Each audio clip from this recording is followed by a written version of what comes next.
ಆತ್ಮೀಯ H16 news ಅರ್ಥಾತ್ ಸಿದ್ದರಾಮಯ್ಯಗೆ ಸ್ವಾಗತ. ನಾನು ನಿಮ್ಮವ MI ಅಥವಾ ಮಲ್ಲಪ್ಪ ಜ್ಯೋತಿ ಅವರ ಆತ್ಮೀಯರೇ.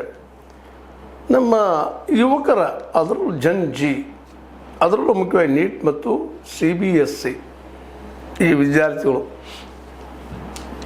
ಒಂದು ಬೇಡಿಕೆ ನೀಡ್ತಾ ಇದ್ದಾರೆ.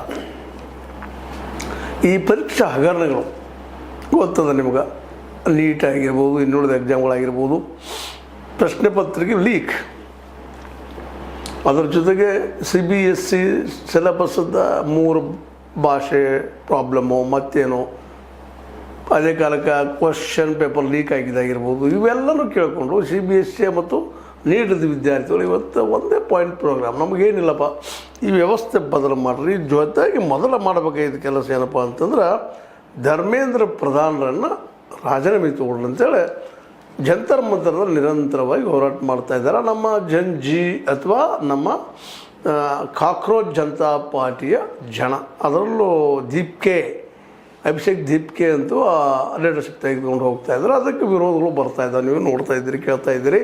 ಯಾಕಪ್ಪ ಅಂತಂದ್ರೆ ಸಹಜದ ಇವರೆಲ್ಲರೂ ಭಯೋತ್ಪಾದಕರು ಹೀಗೆ ಮಾತಾಡ್ತಾ ಇದ್ದಾರೆ ನಮ್ಮ BJP ಪ್ರಿಯ ಜನ. ಇವರು ಭಯೋತ್ಪಾದಕರ ಯಾಕಂತಂದ್ರೆ ಈಗಾಗಲೇ 18 ಜನ ವಿದ್ಯಾರ್ಥಿಗಳು ಸೂಸೈಡ್ ಮಾಡಿಕೊಂಡ್ರು ಈ ನೀಟ್ ಪರೀಕ್ಷೆಯ ಪೇಪರ್ ಲೀಕ್ ಸಲುವಾಗಿ. ಈಗಾಗಲೇ ಹಲವು ಸಲ ಚರ್ಚೆನೂ ಮಾಡಿದ್ವಿ ಆ ವಿಷಯದಲ್ಲೇ. ಆ ನೀಟ್ ಸಲುವಾಗಿ, ಇನ್ನುಳಿದ ಕಾಂಪಿಟೇಟಿವ್ ಎಕ್ಸಾಮ್ ಸಲುವಾಗಿ ನಮ್ಮ ವಿದ್ಯಾರ್ಥಿಗಳು ಯಾವ ರೀತಿಯಾಗಿ ಇವತ್ತು ಒದ್ದಾಡ್ತಾ ಇದ್ದಾರೆ, ಅದು ಪಾಸ್ ಮಾಡಿಸ್ಕೋ ಸಲುವಾಗಿ, ಪಾಸ್ ಮಾಡ್ಕೊಳ್ಳೋ ಅಭ್ಯಾಸ ಯಾವ ರೀತಿ ಮಾಡ್ತಾ ಇದ್ದಾರೆ. ಅದರಲ್ಲೂ ಕೋಚಿಂಗ್ ಸೆಂಟ್ರ್ ಅಂದರೆ ಏನು ರೀ, ಅವು ಮುಂಜಾನೆಯಿಂದ ಸಾಯಂಕಾಲ ತನಕ ಒಟ್ಟ ಮಕ್ಕಳ ತಲೆ ಮೇಲೆ ಒಟ್ಟ ಅರ್ಧ ವಿಷಯಗಳನ್ನ ಹೇಳೇ ಹೇಳೋದು.